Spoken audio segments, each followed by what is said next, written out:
semble que vous avez appris cela par cœur. Et vous parlez tout comme un livre. Qu'as-tu à dire là-dessus? Ah, ma foi, monsieur, j'ai à dire. Ah, je ne sais que dire. Car vous tournez les choses d'une manière qu'il semble que vous avez raison. Et cependant, il est vrai que vous ne l'avez pas. Oh, j'avais les plus belles pensées du monde. Mais vos discours m'ont brouillé tout cela. Oh, laissez faire. Autrefois, je mettrai mes raisonnements par écrit pour discuter avec vous. Tu feras bien, oui. Mais monsieur, cela serait-il de la permission que vous m'avez donnée si je vous disais que je suis tant soit peu scandalisé de la vie que vous menez? Comment? Et quelle vie est-ce que je mène? Oh, fort bonne. Mais, par exemple, de vous voir tous les mois vous marier comme vous faites. Y a-t-il rien de plus agréable? Il est vrai, je conçois que cela est fort agréable et fort divertissant. Et je m'en accommoderais assez, moi, s'il n'y avait point de mal.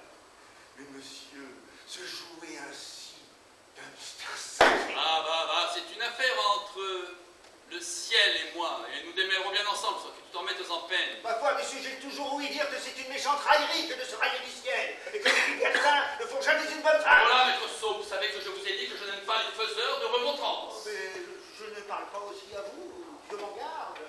Vous savez ce que vous faites, vous. Et si vous ne croyez à rien, vous avez vos raisons.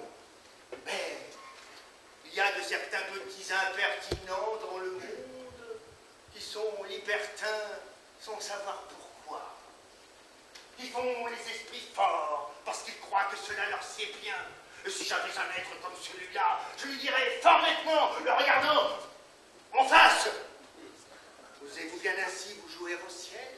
Et ne tremblez-vous point de vous moquer comme vous faites des choses les plus saintes? C'est bien à vous, petit ver de terre, petit myrmidon que vous êtes.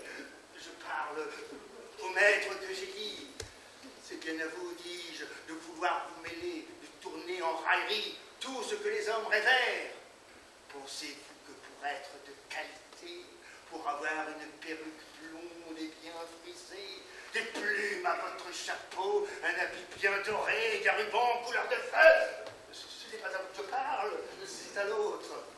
Pensez-vous, dis-je, que vous en soyez plus habile homme, que tout vous soit permis, et qu'on ose vous dire vos vérités? Apprenez de moi, je suis votre valet, que le ciel, tôt ou tard, punit les impies, qu'une méchante vie amène une méchante mort, et que... Hey! De quoi est-il question? Il est question de te dire qu'une beauté me tient au cœur et qu'entraîné par ses appâts, je l'ai suivi jusque dans cette ville. Et n'y craignez-vous rien, monsieur, de la mort de ce commandeur que vous tuâtes il y a 6 mois? Et pourquoi craindre? Ne l'ai-je pas bien tué?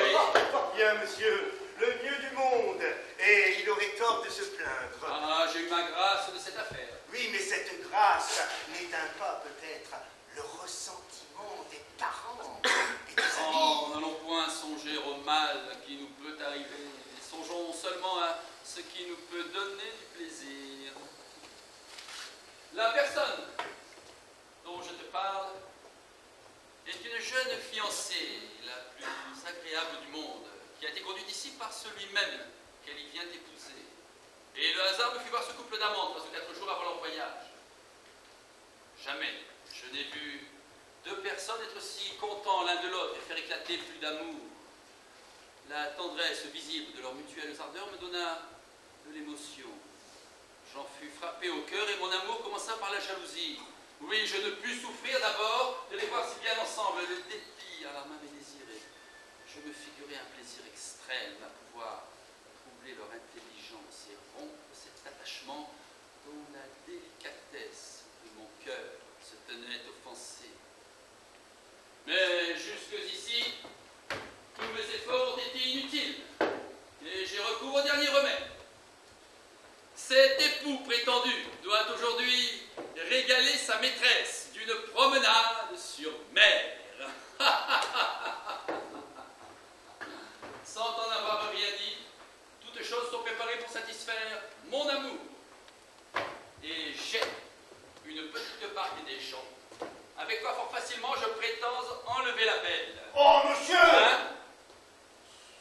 C'est fort bien à vous. Et vous le prenez comme il faut. Prépare-toi donc à venir avec moi. Et prends soin, toi-même, d'apporter toutes mes armes afin que... Ah. Rencontre fâcheuse. Traître, tu ne m'avais pas dit qu'elle était ici elle-même? Monsieur, vous ne me l'avez pas demandé.